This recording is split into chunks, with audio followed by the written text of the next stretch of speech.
A revista Será traz mais um debate para a reflexão e para a troca de ideias sobre temas que são temas de interesse do nosso modelo editorial. Vamos discutir aqui os 50 anos do golpe de 64. Temos Clemente Rosas, Sérgio Buarque e Francisco de Assis. Todos, na época, eram jovens militantes e atuantes nas suas diversas áreas e são testemunhas do processo em que se deu o golpe, da mancha negra que se instalou na nossa história, e vamos discutir também a transição para a democracia e refletirmos sobre a democracia que temos hoje.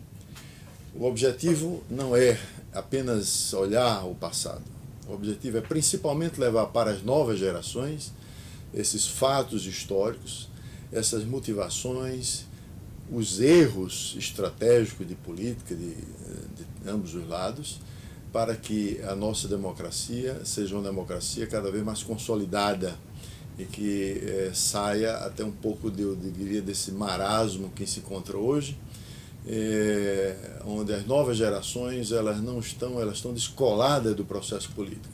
Então esse é o objetivo do nosso debate e vocês podem participar através de e-mail. Nós temos a nossa revista online, que é o revistasera.info. Sua crítica, sua observação será publicada.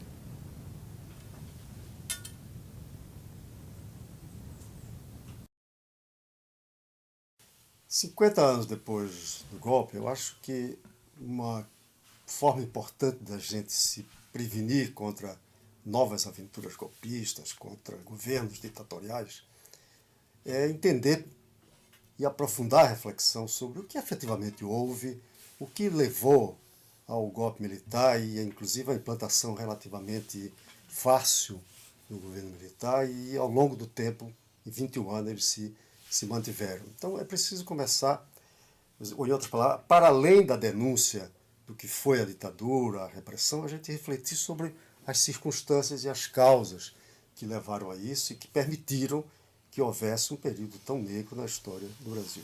Eu gostaria de começar falando das circunstâncias de 64, para os mais jovens que não viveram o momento, dizendo que nós vivíamos um período a nível internacional dominado pela Guerra Fria, e aqui estava a América Latina no jogo de disputas, Cuba e o resto da América Latina nessas disputas entre as grandes potências internacionais. Nós vivíamos no Brasil um governo relativamente frágil, propondo reformas inovadoras, reformas importantes, mas politicamente frágil, com certa divisão interna nas forças que o apoiavam, e era um presidente também que não estava totalmente alinhado com transformações mais profundas. Por outro lado, 63 foi um ano ruim para a economia, e eu acho que a economia tem um peso importante nesse período inteiro. Nós vimos um período inflacionário, o crescimento foi muito baixo, e isso é muito negativo do ponto de vista da reação da classe média. A classe média estava assustada por movimentos revolucionários, com o avanço das propostas reformistas, e a situação econômica não ajudava. A inflação, se não me engano, chegou a quase 80% naquele ano de 63. Então, essas circunstâncias, e ao mesmo tempo a falta de organização das forças reformistas naquele momento e a sua unificação, tornaram o ambiente favorável para a implantação de um golpe militar.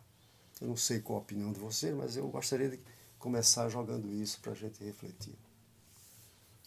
Bom, faltaria acrescentar a isso os últimos acontecimentos de março que assustaram os militares, que foi a quebra da hierarquia militar, né? Com a reunião dos marinheiros, que hoje se sabe que foi insuflada pelo Cabo Anselmo, cujo caráter foi revelado depois, né? E a reunião no Clube dos Sargentos. Isso aí acho que foi o que contribuiu para deflagrar o início do movimento pelos militares, porque houve um momento em que a hierarquia militar passou a se esfarinhar. Viu? Agora, mas isso não foi apenas um detonador, mas o ambiente já estava mais ou menos... Sim, claro, pronto. claro. Eu estou dizendo isso sem acréscimo ao que você já disse, entendeu? Certo. Tudo que você disse está correto. Agora, além disso, as esquerdas, com sua desorganização, cometeram um erro muito forte, que foi deixar assustar a classe média. Eu me lembro que alguns dias antes do movimento aqui, eu assisti a uma reunião no Sindicato dos Bancários e tinha um representante da CGT que dizia: não vamos nos impressionar porque meia dúzia de velhas está desfilando lá em São Paulo, no Rio, com a Marcha da Família, com Deus pela Liberdade. A palavra de ordem da CGT é agitar, agitar, agitar. Clemente, Então, você estava na Uni nessa época? Não, eu já estava na Sudene. Eu terminei meu tempo na Uni no final de 62 e em 64 eu estava na Sudene. Então você foi da área internacional da Uni? Era vice-presidente de intercâmbio internacional na Uni. E na Sudene eu trabalhava na assessoria de cooperação internacional. Mas era ligado ao Partido Comunista Brasileiro, que na época era clandestino, mas era uma clandestinidade tanto desmoralizada, né? Porque Prestes circulava livremente, o partido tinha seus representantes em todos os estados, tinha jornal, Novos Rumos, viu? Então não tinha. Eu entendo que o que contribuiu para o golpe foi isso, até porque aquela alegação de que teria sido um contragolpe, quer dizer, os militares impediram que fosse dado um golpe de esquerda, eu acho que não procede. Porque a organização melhor que havia, que era exatamente a do partidão, como chamavam, não tinha como proposta, não tinha como programa a tomada do poder pela força. Acreditava-se que a via seria a via democrática, pelas eleições. De certa forma, acabou sendo no Chile com o Allende, né? Veja bem, eu acrescentaria um dado a mais. No meu entender, o golpe já vinha sendo engendrado há cerca de 10 anos. A primeira tentativa de golpe que houve aqui foi nos acontecimentos que marcaram o suicídio de Getúlio. Na minha visão, Getúlio evitou e conseguiu debelar aquela crise de 54 favoravelmente do ponto de vista democrático, porque fugiu ao modelo que era o modelo tradicional dos caudilhos latino-americanos, que era roubar, roubar, roubar e sair com dinheiro pela porta dos fundos. Getúlio, apesar de acusado por uma pressão muito grande de mídia, tal, de ter construído um mar de lama, tal, não era um corrupto dessa espécie, e tanto que a atitude dele foi uma atitude diferenciada desse caudilho. Ele deu a vida, né, para reverter a situação, que de fato reverteu. Quer dizer, até os comunistas mesmos, que na época estavam contra Getúlio, já entrando nessa...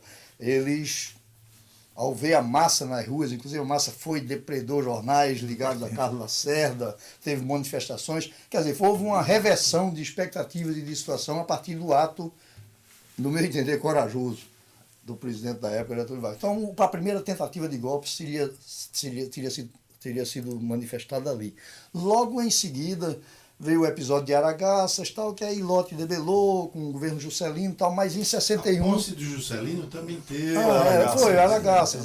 Mas ali foi uma coisa pequena, foi uma manifestação ainda não muito expressiva. Isolada. Em 61 isolada, eram alguns oficiais que estavam lá, mas em 61 já assumiu uma forma bem mais orgânica, tanto que eles formaram a junta militar, né, no período da renúncia do megalômano, do Jânio Quadros, que renunciou, inclusive, no meu entender, esperando voltar nos braços do povo, né, porque a megalomania dele justifica mais ou menos essa... E não voltou, o povo realmente não se incomodou muito com a renúncia, e a tentativa de impedir a posse de Jango era uma manifestação visível golpista. Não foi dada também porque Brizola era governador do Rio Grande do Sul, conseguiu articular as forças favoráveis à democracia no Rio Grande do Sul e tomou uma iniciativa que eu não sei se era para ser tomada também, a gente vai ver isso no processo de discussão aqui, também em 64. O fato é que ele abriu a resistência, deu armas ao povo do Rio Grande do Sul. Eu acrescento, e conquistou o apoio do general Machado Lopes. Né? Pronto, exatamente. Aí, quer dizer, o exército foi dividido. Houve uma resistência que os golpistas de então não esperavam, e aí eles resolveram, mais uma vez, voltar atrás na tentativa de assumir o poder de forma golpista, e fizeram uma imposição que Jango aceitou, porque estava aquela coisa do parlamentarismo, na forma como foi imposta ali.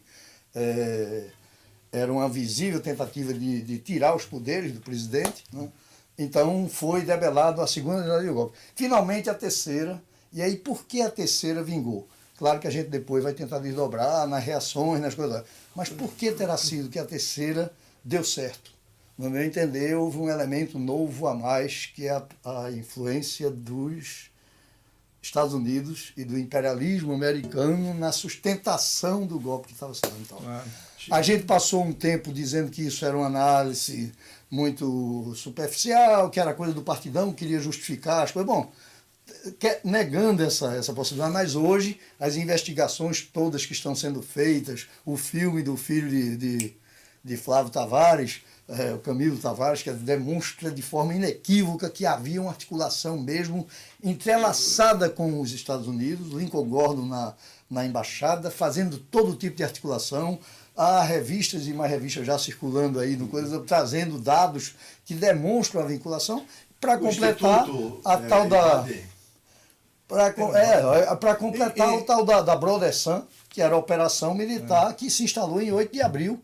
Depois Castelo Branco recusou, disse que não precisava tal, mas eles vieram com torpedeiros, quer dizer, com submarina, sétima frota. Tal. Então, me parece que o dado novo de 64, que permitiu a consolidação do golpe, de fato, foi esse apoio, também determinado pela situação que Cuba tinha criado em relação aos Estados Unidos. Isso que eu queria falar, ou seja, os ares da Revolução Cubana, eles varreram toda a América Latina e tiveram influência muito forte em líderes da esquerda, como Francisco Julião e Brizola e outros, né?